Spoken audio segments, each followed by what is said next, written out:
A silent stone giant stands guard over a landscape it has witnessed for thousands of years. Ancient walls were never just piles of rock. They were the ultimate expression of human ambition, built to defend empires and project the deepest beliefs of their creators. By the end of this, you will be able to look at any ancient wall and see the hidden story of the civilization that built it. We will uncover why a wall in Mesopotamia was considered a divine shield, and how a barrier in China was meant to control minds as much as borders. What is the one human need you believe is powerful enough to move mountains of stone? That farmer, standing at the edge of a freshly planted field, felt a new kind of fear. For the first time, there was something permanent to lose. Their entire world, their food and their future was tied to this one piece of earth. This is where the story of walls truly begins, not with kings and empires, but with this primal human need to define a here from a there. The city, as the historian Lewis Mumford observed, began as a meeting place but became a container, and the very first containers were walls. They physically carved a safe space for community, for storing grain, and for culture out of the vast and unpredictable wilderness. Before walls, home was where you laid your head that night. After walls, home was a place. It was a declaration made in stone. Consider the walls of Jericho, built around 8,000 years before the Common Era. These were not simple barriers. They were massive undertakings with a great stone tower at their heart. They certainly kept out animals and rival groups, but they also managed water, channeling flash floods. More than anything, they were a symbol. They announced to the world that the people of Jericho were not leaving. They had chosen this spot, and they would defend it. This act of enclosure fundamentally changed humanity. It transformed a nomadic existence of constant movement into the settled civilization we know today. It created the very idea of home and, by its very nature, the concept of the other, of everything that lay outside. Once this basic need for security was met, the wall was ready to take on a grander, more imposing role. That shift from protecting a home to defining a sacred space was profound. From the plain stone of Jericho, we journey to the sun-baked mud brick of Mesopotamia, where walls were not just built, they were blessed. Here, a priest-king would climb the steep sides of a ziggurat, looking down upon the city he ruled. From that height, the walls encircling the city were not merely defensive structures. They were a terrestrial mirror of the boundaries that separated the divine realm from the mortal one. The city was a sacred enclosure, a bubble of order created by the gods and protected by its walls from the ever-lurking chaos beyond. These walls were consecrated through elaborate rituals, transforming them into a spiritual shield. They were designed to repel evil spirits and misfortune just as much as human invaders. This idea of a sacred boundary was not unique to Mesopotamia. In ancient Rome, they observed the pomerium, a religious line that defined the city of Rome itself. To cross this line with an army was not just a political act, it was a deep religious offense, a violation of the city's pact with the gods. The very shape of these walls carried cosmic meaning. Many were built as perfect rectangles or circles, reflecting ancient beliefs about the order of the universe. The four gates would often align with the cardinal directions, north, south, east, and west, anchoring the city to the cosmos. In some cultures, the wall itself was seen as the physical body of a protective deity, a great world serpent forever coiled around its people. This symbolic function completely transformed a wall's purpose. It was no longer a simple engineering project. It was a theological statement. a massive, unshakable declaration that the fate of the city was intertwined with the will of the gods. And that divine association was something a ruler would project with every ounce of their power through the sheer, jaw-dropping scale and appearance of the structures they built. A foreign diplomat would feel their confidence drain away with every step closer to Nineveh. The walls rose like a man-made mountain range, faced with glazed bricks that shone in the sun, and colossal stone creatures, the lamashu with the bearded heads of kings, the wings of eagles, and the powerful bodies of bulls. These sentinels were not just art, they were a deliberate psychological assault. Their purpose was to crush the spirit of any visitor before a single soldier was ever seen. This was the ultimate projection of sovereignty, a form of political theater written in stone and mortar. The Assyrian kings understood that true power is not just about winning battles, it is about winning the war of perception. They inscribed their annals directly onto these fortifications, boasting of their divine right to rule and the unimaginable punishments awaiting those who challenged them. Every feature was calculated for maximum impact. The jagged teeth of the crenellations were not just for archers, they were a permanent sneer against the horizon. The towering gatehouses did not just control access, they forced every person, from the lowest peasant to the most proud ambassador, to enter in a state of submission, craning their necks to see the top. The wall was the state's unblinking face, a stone embodiment of law and order that never slept. To maintain this image of invincibility required an almost unimaginable economic engine. The very existence of such a wall was a declaration in itself. It said that the ruler commanded the labor of thousands and the wealth of nations, all dedicated to a single, overwhelming statement of control. This raw display of power, however, would eventually inspire a response on an even more colossal scale, a project so vast it would become the only human structure visible from the orbit of our planet. The sheer scale of these walls meant their foundations were built not just on stone, but on the backs of entire economies. To erect a single mile of fortification required an army of laborers, from conscripted farmers working off their taxes to skilled stonemasons who spent their entire lives on the project. This was the ultimate expression of a state's power, its ability to command the time and sweat of thousands of its people. The logistics were staggering. Think of the quarries where teams worked in unison to pry massive blocks from the earth. Then came the transport, a slow river of sledges and barges moving unimaginable weights across the landscape. For brick walls, entire forests were felled to fire the kilns that produced millions of identical units. And all these workers had to be fed, housed, and supplied, a continuous flow of food and tools that itself required a sophisticated administrative machine.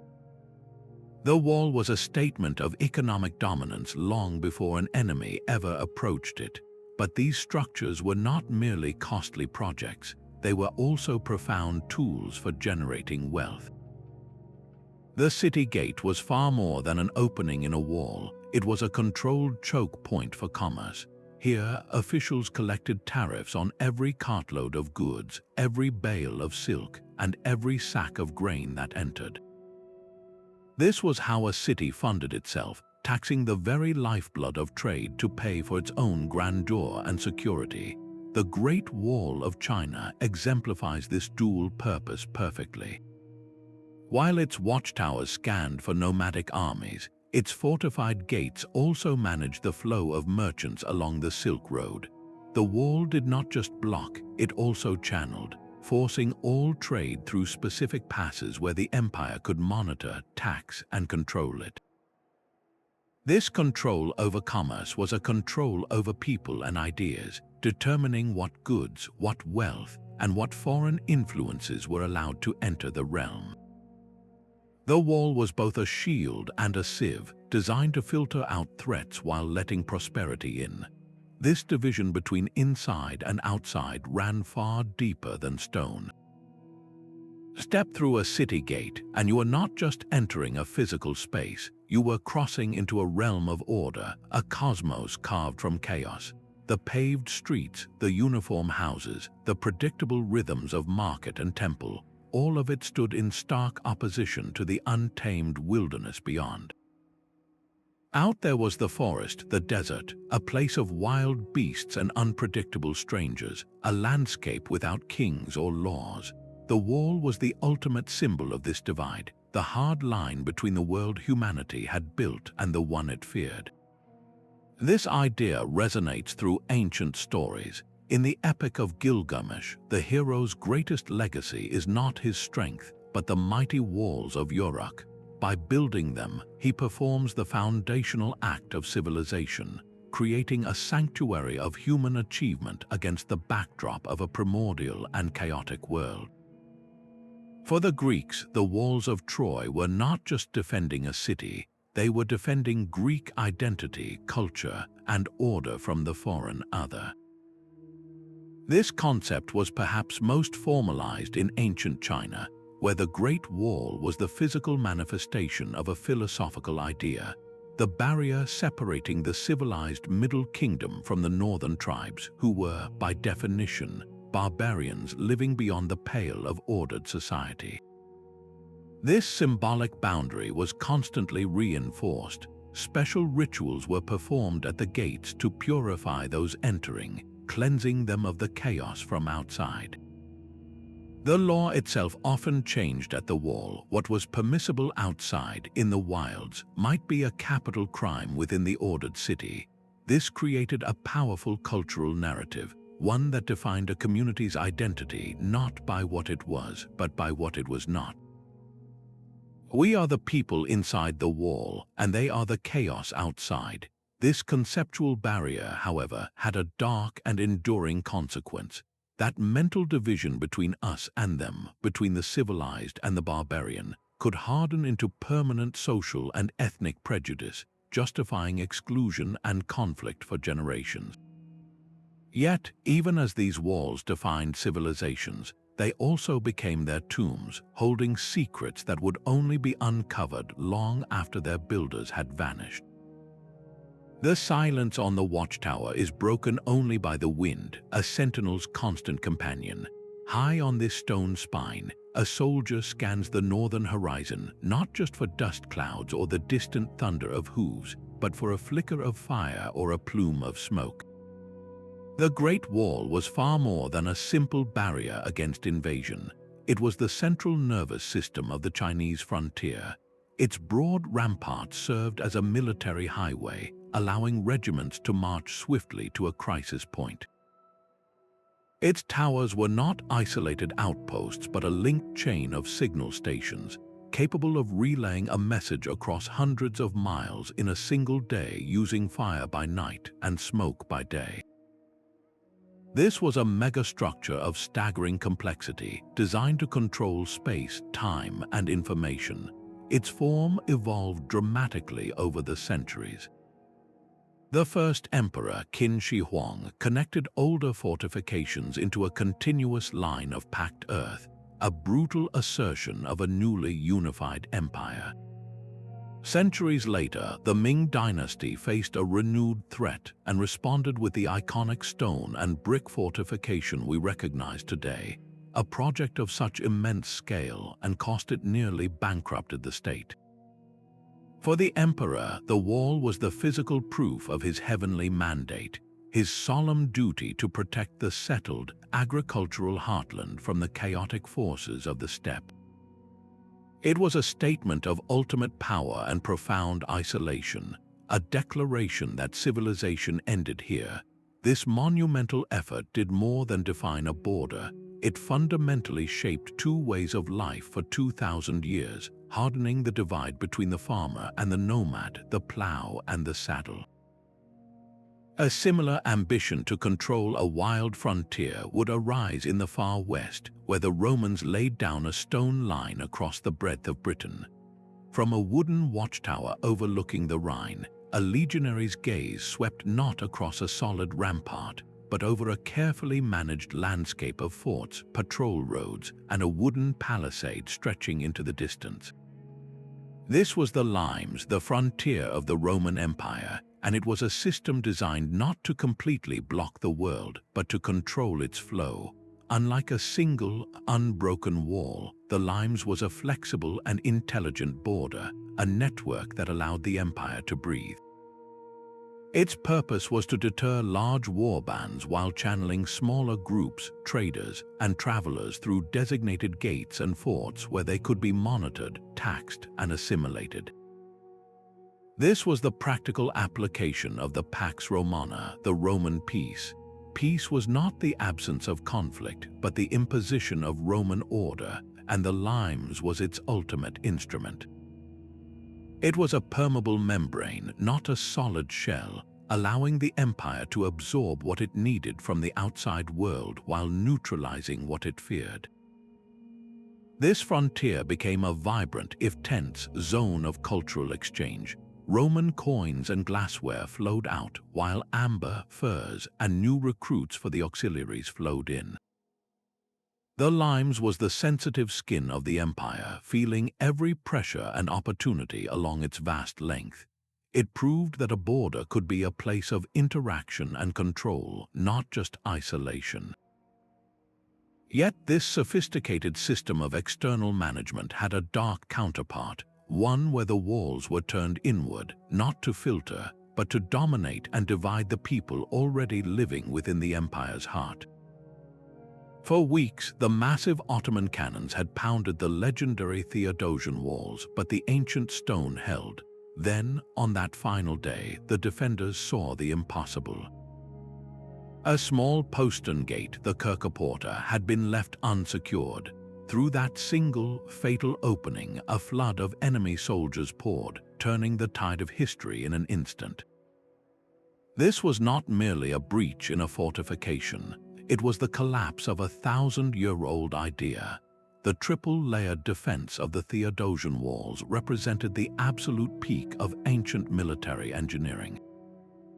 A deep moat and an outer wall broke the initial charge.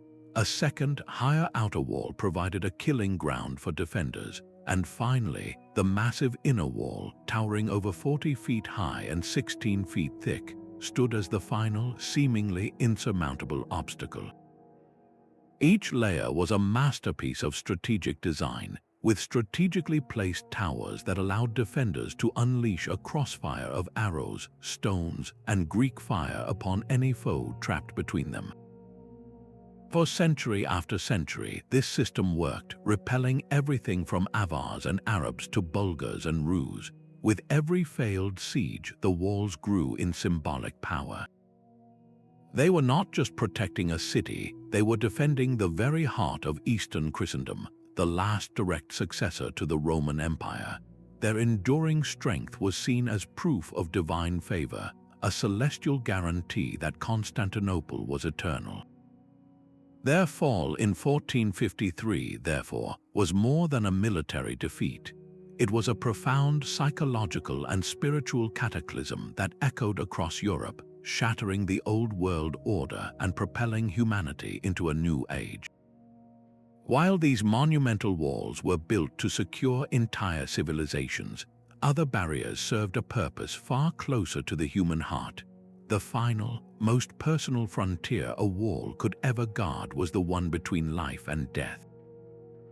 Deep within the sands of Egypt, a high, whitewashed wall encircled a pyramid complex, its smooth surface shimmering in the heat. This was not a fortification against human enemies, but a spiritual barrier, meticulously designed to separate the sacred realm of the dead from the profane world of the living.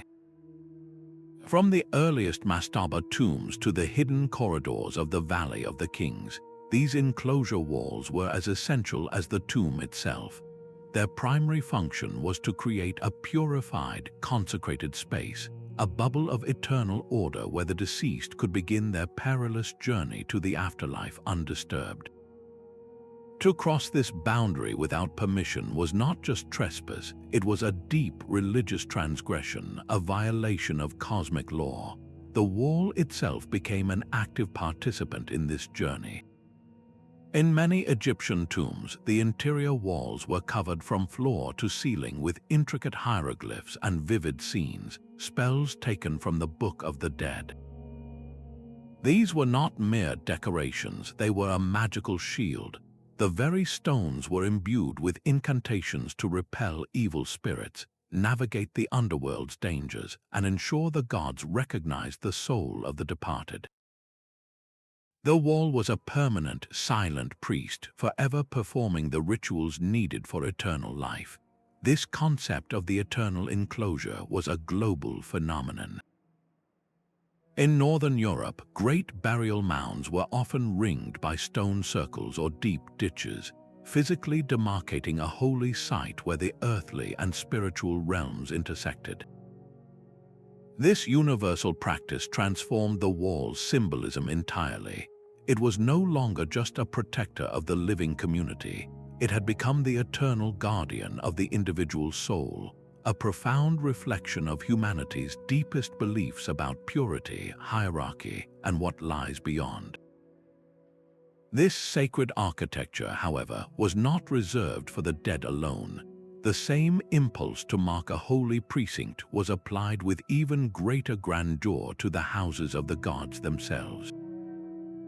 The same spiritual logic that guarded the tomb was elevated to its grandest scale in the sacred enclosures built for the gods themselves. Picture a traveler in ancient Greece ascending the path toward the Acropolis. They would not simply walk through a gate, they would pass through the propylaea, a monumental gateway that served as a physical and spiritual threshold. Once inside, they were standing within the temenos, a precinct defined by its boundary walls.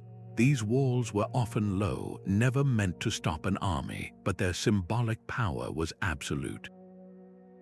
They marked the stark transition from the chaotic, profane world of the marketplace and politics into the purified, holy ground where the deity resided.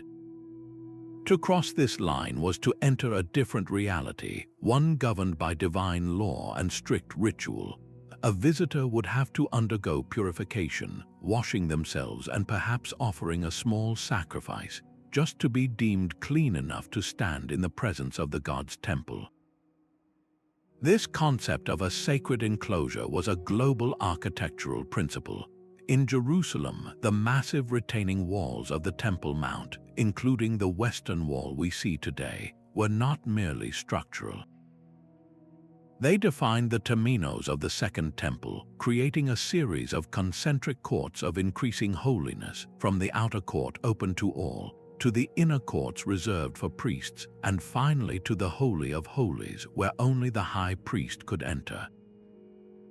The wall here was the ultimate arbiter of access to the divine, physically enforcing a spiritual hierarchy. Across the world, in Mesoamerica, the great city of Teotihuacan was designed as a vast sacred enclosure. The Street of the Dead, flanked by massive platforms and temples, was a staged processional way leading the faithful through a landscape engineered to mirror the cosmos. The walls enclosing its pyramids and plazas did not just separate sacred from profane. They created a controlled environment where the priestly class could perform elaborate rituals that reinforced their authority and the cosmic order they claimed to uphold. These spiritual boundaries were so fundamental that they often became the blueprints for the entire city, with the temple wall dictating the layout of everything that grew around it. The city itself, in its earliest forms, was often just an expansion of the god's sacred enclosure, a physical echo of that first, primal act of drawing a circle in the sand and declaring it holy. From high above, the grid of a planned city reveals a profound truth. The wall was the first line drawn, the foundational stroke from which all other order flowed. In ancient capitals across the world, from the Indus Valley to China, the city wall was far more than a defensive ring. It was the master blueprint, the physical expression of a society's deepest beliefs about how the universe itself was structured. The perfect square of a Roman military fort, the castrum, was not an arbitrary shape. It was a diagram of Roman logic and discipline, a miniature of the empire's unyielding order imposed upon a chaotic landscape. In contrast, some Asian capitals were laid out as vast, circular mandalas, a symbolic representation of the cosmos with the emperor's palace at its divine center. The wall did not merely contain the city, it gave it a sacred geometry, imposing a conceptual framework on every street and district built within its embrace. This framework extended deep into the social fabric. Inside the safety of the outer wall, further barriers often arose, segmenting the city by class, profession, and ethnicity. A craftsman lived in one quarter, a noble in another, and foreign merchants were often confined to a specific district near the gate. These internal walls were not just physical dividers, they were the architecture of social hierarchy, ensuring that the city's internal order reflected the rigid structure of its society. The gates themselves were cosmic anchors. The main portals were precisely aligned with major roads, yes, but also with the rising sun on the solstice or the path of a certain star. This integrated the entire city into a larger system, connecting the mundane movements of daily life to the grand, predictable cycles of the heavens. The wall was the armature upon which the city's entire identity was built, a carefully engineered system designed to maintain both spiritual harmony and practical control. This intricate balance between celestial order and earthly power would eventually be challenged, as the very walls built to ensure stability began to crack under the weight of new ideas and new technologies. A wall could also be a dam, its foundations sunk deep not just into soil, but into the very flow of water itself. The true genius of ancient engineering often lay in this dual purpose, where a barrier designed to stop armies also mastered the environment. In the Khmer Empire, the massive walls of Angkor Thom were not a solid ring of stone. They were part of an intricate hydraulic machine, integrated with sophisticated sluice gates and canals that managed the violent monsoon rains. During the wet season, these systems channeled floodwaters away from the city center, preventing disaster. In the dry months, the same network released stored water to irrigate the vast rice paddies that fed the entire population. The wall was the guardian of the harvest, and the harvest was the true foundation of the kingdom's power. This principle was universal. The towering mud-brick walls of Mesopotamian cities, rising from the fertile plains between the Tigris and Euphrates, served a double duty. Their water-resistant construction acted as a colossal levee, shielding the city and its precious fields from the river's unpredictable floods. A city's survival depended as much on controlling water as on repelling invaders.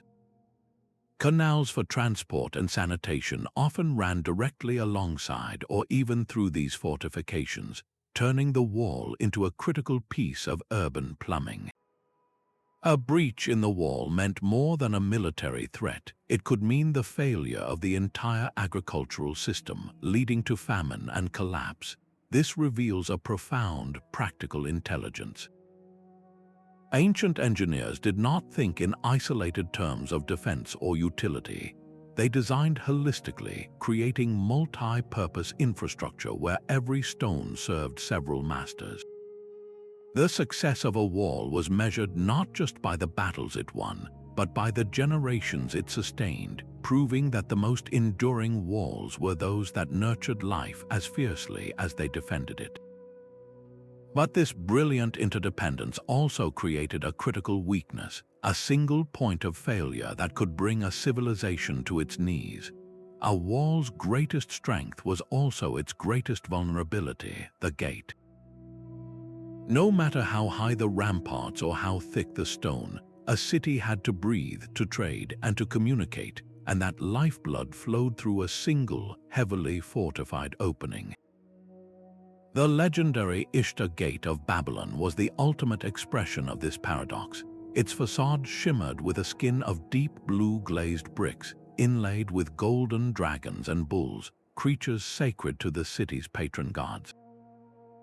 To a visitor, it was a breathtaking spectacle of divine favor and royal power, but to a military engineer, it was a death trap disguised as a welcome.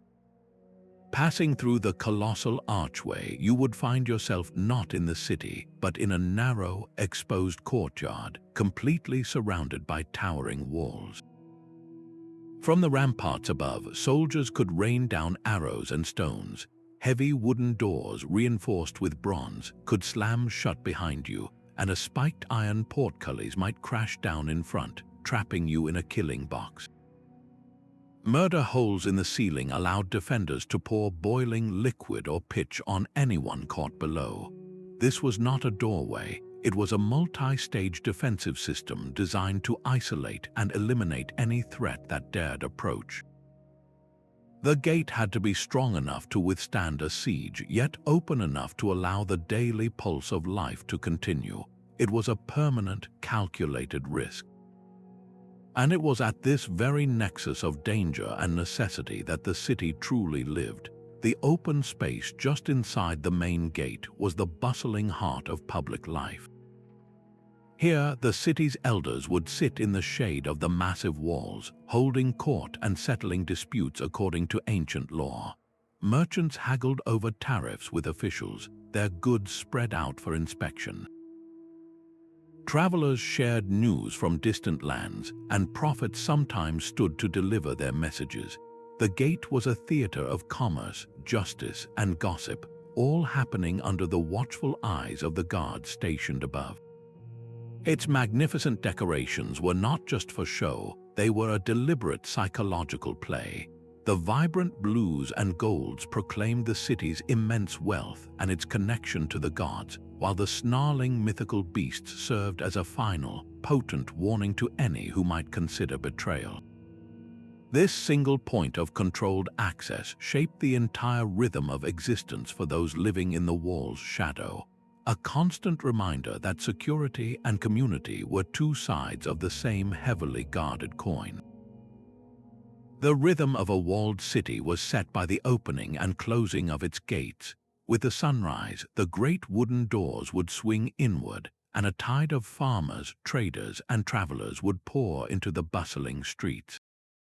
At dusk, a trumpet blast or the deep tolling of a bell would signal the curfew, and those massive gates would slam shut, locking the city away from the world for the night. This daily cycle created a powerful, almost tribal sense of community. Everyone inside shared the same fundamental reality, the same security, and the same walls. This collective identity was forged in the knowledge that their survival depended on one another. It fostered a unique civic pride, but it also bred a deep suspicion of outsiders. The person living next to you might be a rival baker, but they were still one of us, a fellow citizen bound by the same stone embrace. This intense closeness came at a cost. Space within the walls was the city's most precious commodity.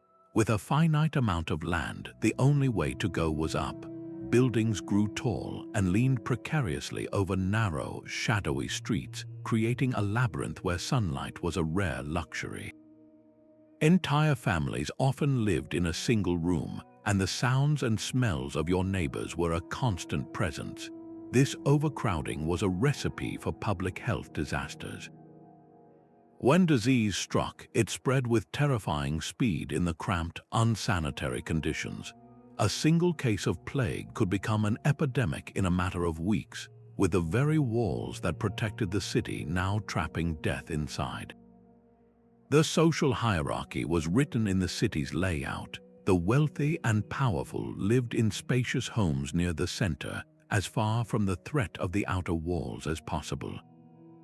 Artisans and shopkeepers occupied the middle rings, while the poorest citizens were crammed into slums directly abutting the fortifications. Here, they were the first to face the dangers of a siege, living in the shadow of the very structure that defined their world.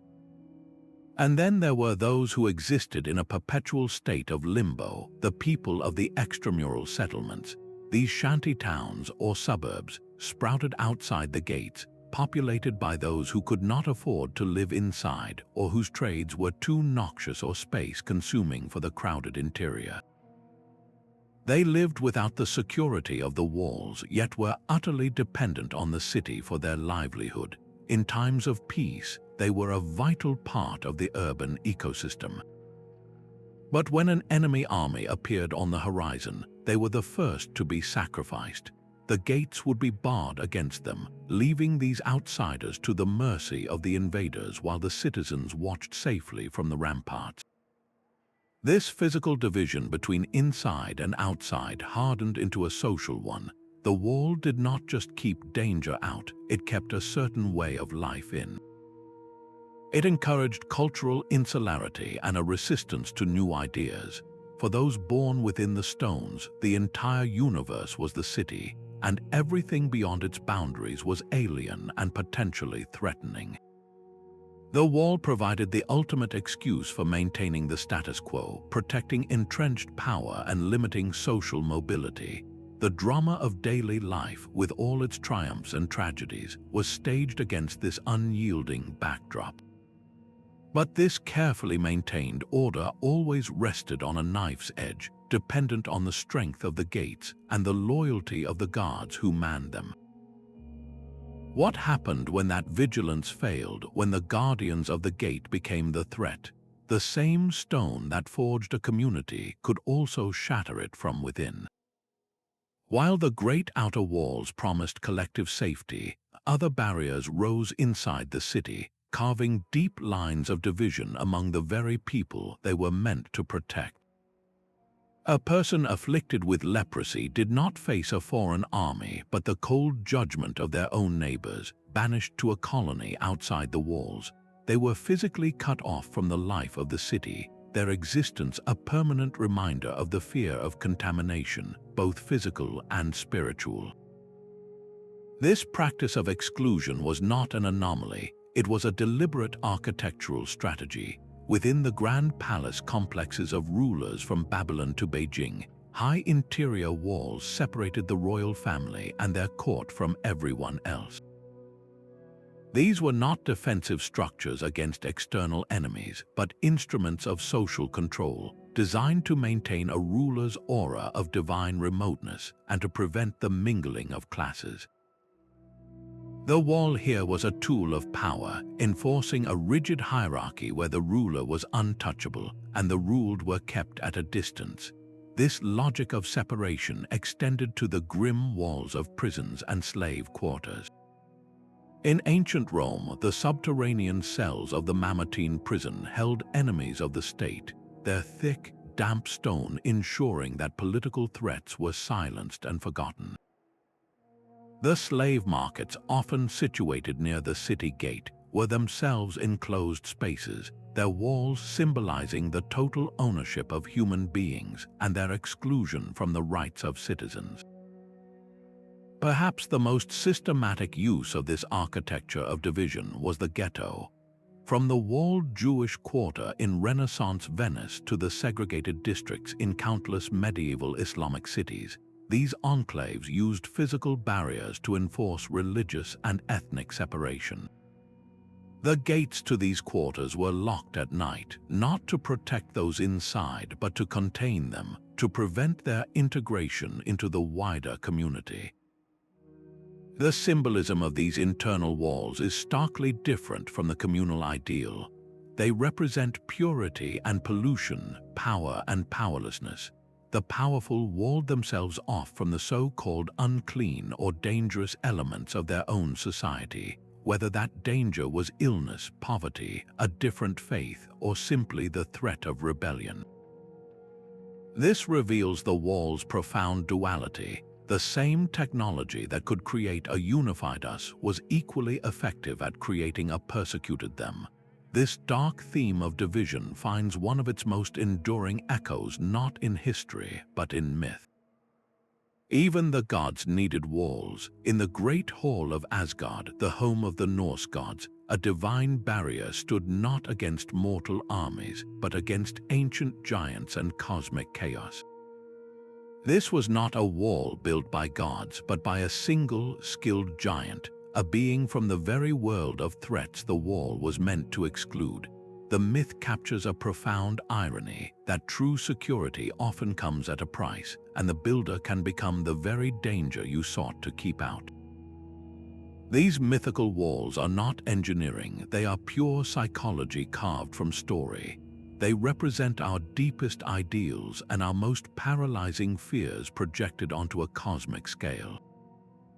Consider the legendary walls of Atlantis, said to be plated in shimmering orichalcum, a metal more precious than gold. These concentric rings of water and stone were the ultimate symbol of a perfect, ordered society, a civilization that had mastered its environment and achieved a state of flawless security and harmony.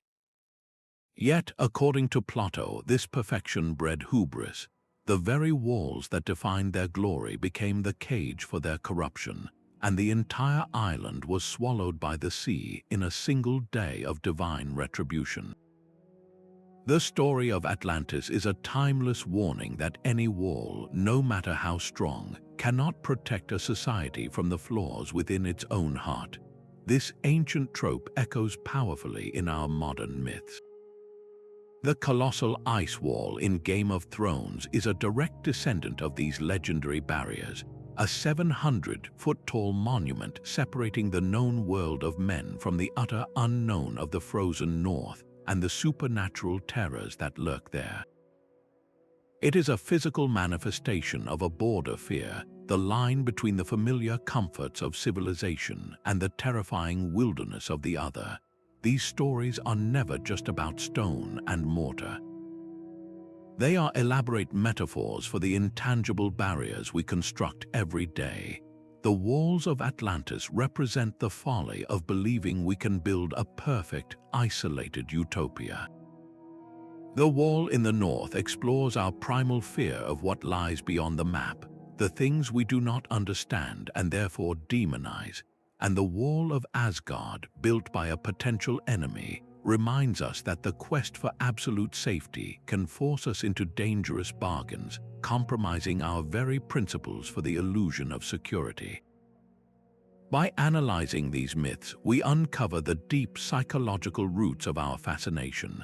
They show us that long before we built our first physical fortifications, we were building walls in our minds, dividing the world into safe and unsafe, us and them, order and chaos. This mythical scale of divine barriers and lost continents, however, stands in stark contrast to the quiet, intimate symbolism we find in the smallest of human enclosures. That blank, windowless wall along a Pompeii street gave away nothing. It was a silent, public face of pure defense, offering no hint of the world it guarded. But step through the single, heavy door and you crossed the ultimate personal frontier. Inside, the house opened up around a sun-drenched atrium, a private oasis of family life, lush gardens, and quiet reflection. This was the domain of the domestic wall, the architecture of the self. Long before grand city ramparts, the first walls were those of the home, simple wattle and daub huts that carved out a private sphere from the collective noise of the tribe. This was where the concept of privacy was born, a space where the family unit could exist away from the judgmental eyes of the community. The home became a sanctuary, a controlled environment where you could be yourself, far from the chaos of the public square. The threshold itself was a sacred space protected by small shrines to household gods, the lairs and penates. These deities guarded the crossing from the outside world into the intimate realm of the family, blessing the simple act of coming home. This was a microcosm of the entire walled city, with its own gates, its own sacred center, and its own rules. The principles of defense were the same, just scaled down to a human level. That sturdy front door was your city gate. The interior walls that separated the sleeping quarters from the main hall were your social hierarchies, defining spaces for parents, children, and servants. And the interior decoration, the vibrant frescoes on the walls, was your personal expression, a declaration of taste and identity that you never had to explain to a stranger. This deep-seated need for a personal sanctuary reveals something fundamental. We build walls around our homes for the same reason we built them around our cities, to create a bubble of order, safety, and autonomy. It is the universal human longing for a corner of the world that is truly our own. A simple wooden palisade was no match for a determined enemy with fire and axes. This vulnerability sparked history's longest-running arms race, a brutal dialogue between the builder and the breaker that reshaped the landscape of conflict. The first major innovation was the shift from wood to stone, but even these formidable barriers had a critical weakness. Early square towers, while strong, created deadly blind spots at their corners where attackers could gather, shielded from the defenders' arrows. The solution was a stroke of geometric genius, the rounded tower. This elegant curve eliminated those shadows, allowing archers to cover every inch of the wall's base with overlapping fields of fire. An attacker approaching such a wall now faced a continuous, murderous arc of defense, but the breakers were also innovating. The development of the battering ram, often a massive tree trunk tipped with iron and swung by dozens of men under a protective roof, meant that even the strongest gate was vulnerable. The builders responded by making the walls themselves harder to approach. They began constructing massive earthen ramps called glacis at the base of their stone walls. This sloping face caused projectiles to ricochet harmlessly away and made it incredibly difficult to position a ram effectively. Then came the age of the trebuchet, a machine capable of hurling massive stones high over the parapets to crush buildings and people inside. The answer from the builders was to make the walls thicker, lower, and more resilient, often building them with a rubble core that could absorb the tremendous impact of these siege engines. The most revolutionary innovation, however, was the bastion. This was an angular, projecting tower that completely transformed defensive strategy. Before the bastion, defenders on a straight wall could only shoot directly outward, leaving the base of their own wall exposed. A bastion with its sharp angles allowed them to fire along the entire face of the adjacent wall. This created a deadly crossfire, meaning any attacker attempting to scale the main curtain wall would be exposed to enfilading fire from the bastion on their flank. There was no safe place to approach. Gatehouses evolved into miniature fortresses in their own right, with their own murder holes, multiple portcullises, and bent entrances that forced attackers to slow down and turn, exposing their unshielded sides. Every single one of these features, from the rounded tower to the projecting bastion, was a direct physical response to a new offensive tactic. The wall was never a static monument. It was a living, evolving system, a stone embodiment of military intelligence. This perpetual conflict highlights the wall's ultimate, brutal purpose. It was never meant to be truly impregnable. Its primary goal was to impose an unbearable cost in time, resources, and human lives upon any army foolish enough to challenge it. The true test of a wall was not in its stone, but in the slow, agonizing dread it could inflict on both sides. A city under siege was a sealed pressure cooker. Inside, the initial confidence born of thick ramparts would curdle into desperation as weeks turned into months. The granaries, once full, began to show their wooden floors. Rationing grew severe, with the elderly and the poor the first to suffer. The very water from the cisterns could turn foul, and without the ability to bury the dead outside the walls, disease would fester in the crowded streets, becoming a more potent killer than any enemy soldier. The psychological warfare was relentless. Besiegers might use catapults to hurl not just stones, but the severed heads of captured defenders back into the city, or even the rotting carcasses of animals to spread sickness. They would shout promises of mercy to those who surrendered, hoping to turn citizen against ruler.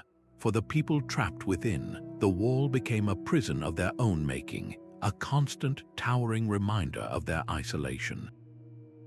They could see the enemy's campfires twinkling mockingly in the night, a world away yet so close. Every day was a terrifying wait for the thunderous crash of a battering ram or the sight of siege ladders swarming the battlements. And for the army outside, the situation was its own kind of hell. A siege was a massive, draining investment.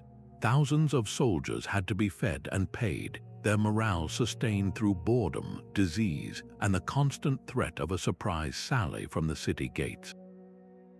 A prolonged siege could bankrupt a kingdom, leaving it vulnerable to its own rivals. This was the wall's ultimate strategic function. It was designed to make the cost of conquest so unbearably high in time, treasure, and blood that a smart commander would seek alternatives, perhaps a negotiated surrender or simply moving on to a softer target. The wall did not promise invincibility, it promised a mutually assured grind.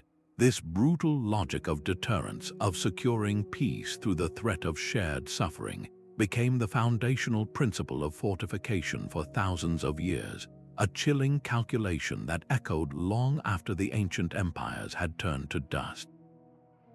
The castle of Crac des Chevaliers did not merely stand on a hill, it was the hill, its stones seeming to grow from the very bedrock. This was not a new invention, but the culmination of 1,000 years of military wisdom. The knowledge of Roman discipline and Byzantine ingenuity did not vanish after the fall of their empires. It was carried forward by knights and masons, preserved in the blueprints of monasteries and the strongholds of warlords. Across a fractured Europe, where a local baron's ambition was as great a threat as any foreign army, the wall was the only true guarantee of order. Every walled town and castle keep was a declaration of feudal power, a stone fist punched into the landscape to proclaim, "This land and these people are mine to command and protect." This constant state of low-level warfare spurred an architectural arms race that reached its zenith in the concentric castle. Think of it as a fortress within a fortress. An attacker who miraculously breached the formidable outer curtain wall would not find themselves in the stronghold, but trapped in a narrow, deadly killing ground, completely exposed to a second, even higher ring of defenses. From the inner walls, archers could rain down arrows from every angle, turning the courtyard into a slaughterhouse. This was defensive design refined to a brutal, almost mathematical perfection. For centuries, these towering symbols of local autonomy defined the European landscape, creating a world where security was measured in feet of stone and the height of a parapet. Then, a new sound began to echo across the battlefields of the 15th century, a thunderous crack that signaled the end of one age and the violent birth of another. It was the sound of gunpowder, but the age of walls was far from over. It was simply forced to evolve in the face of this revolutionary new power. A thunderous crack echoed across a new kind of battlefield, and with it, 1,000 years of military architecture crumbled into dust. The cannonball did not just breach a wall, it shattered an era. The invention of effective gunpowder artillery in the 15th century rendered the high, majestic walls of medieval castles terrifyingly obsolete. Their vertical faces were perfect targets, and their proud stonework exploded into deadly shrapnel under the relentless pounding of iron shot. The very height that once offered a commanding view now made them vulnerable and unstable. Defense had to be completely reimagined from the ground up.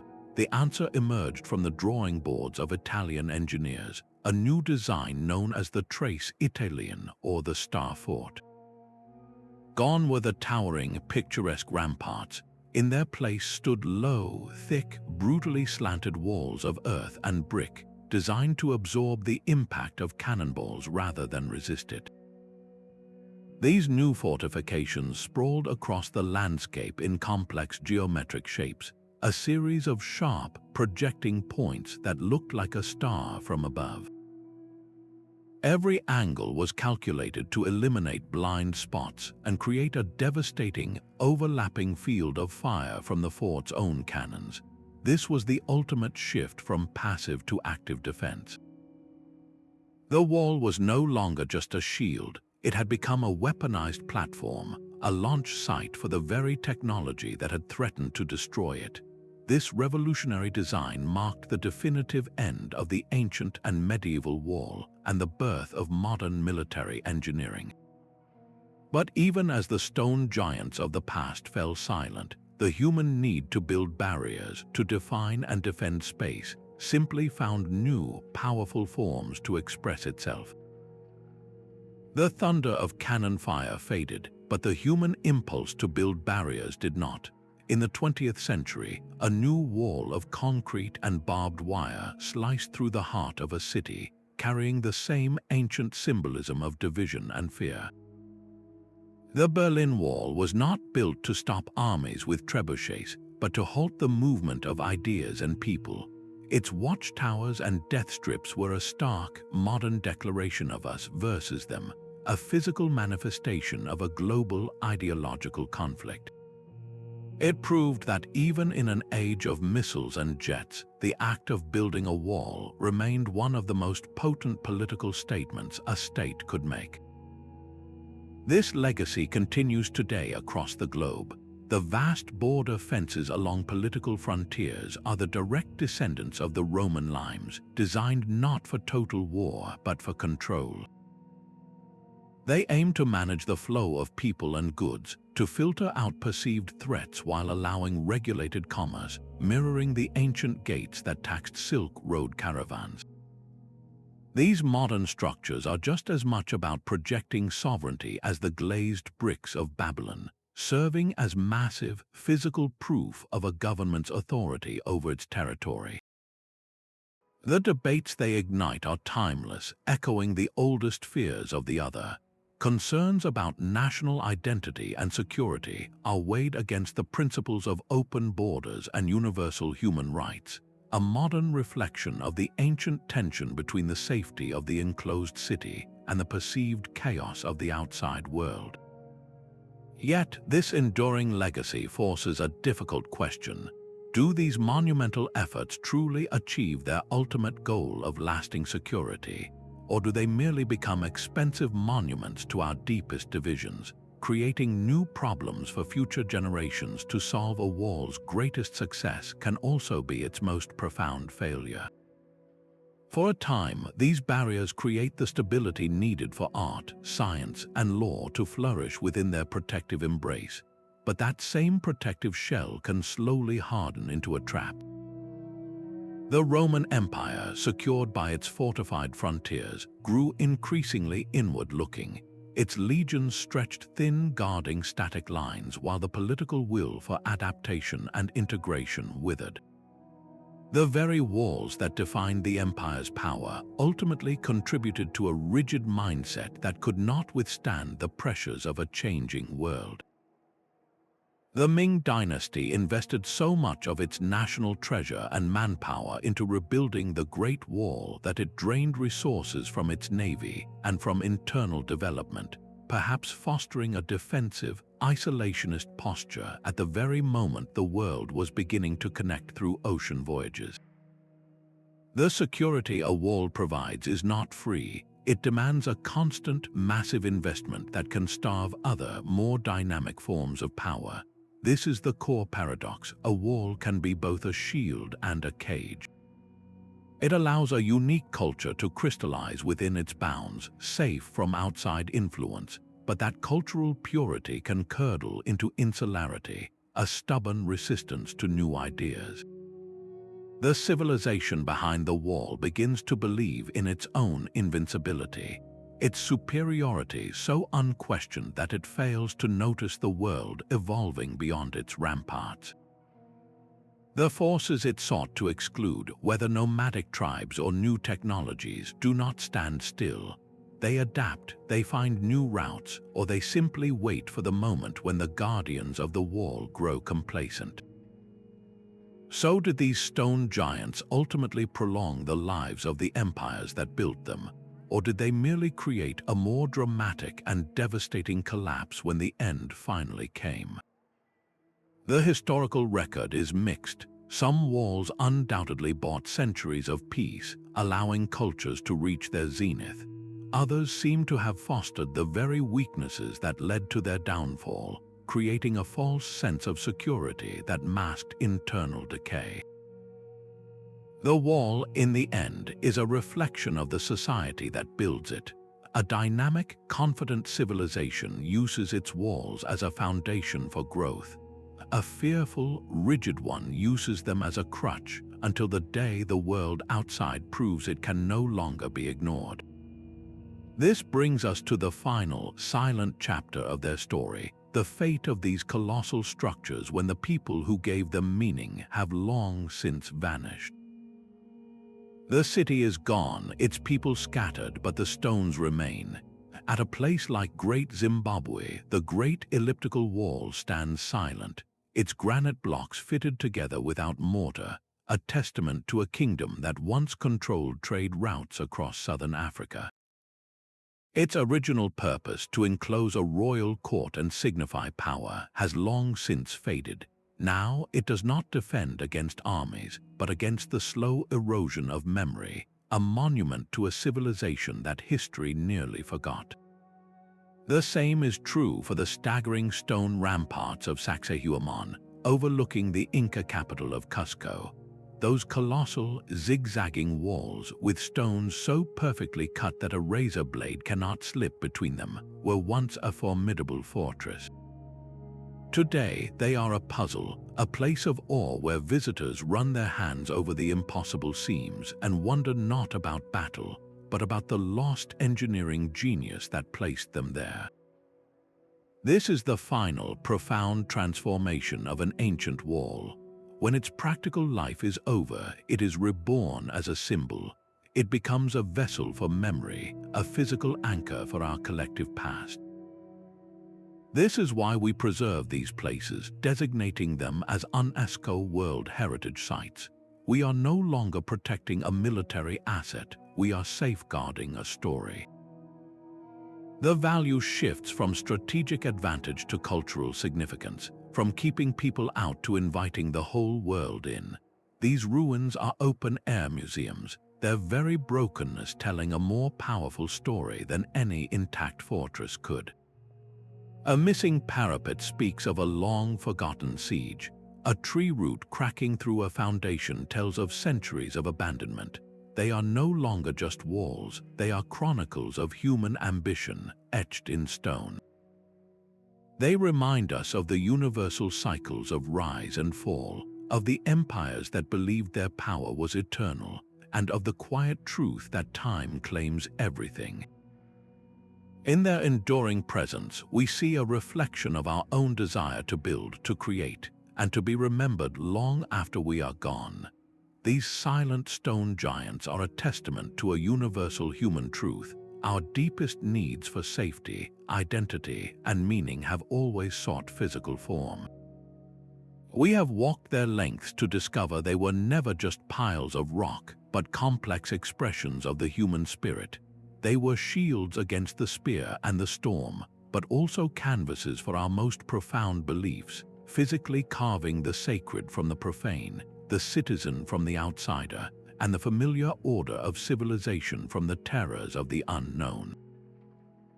Their legacy is a dual one, a story written in the same stone. They represent the heights of what we can achieve together, the cooperation and engineering genius that could move mountains. Yet they also stand as monuments to our deepest fears, our instinct to divide, and our willingness to exclude. This is the final echo you hear when you stand before their ruins. The next time you see an ancient wall in a photograph or on a distant hillside, do not just see its stones, look closer and listen.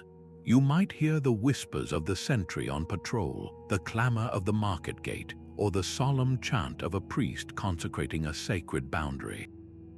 Each one tells a story of the people who built it, of what they cherished enough to protect, and of what they feared enough to wall out. We would love to hear which ancient wall captures your imagination the most. Share your thoughts in the comments below. Thank you for joining this exploration into the mysteries of our past.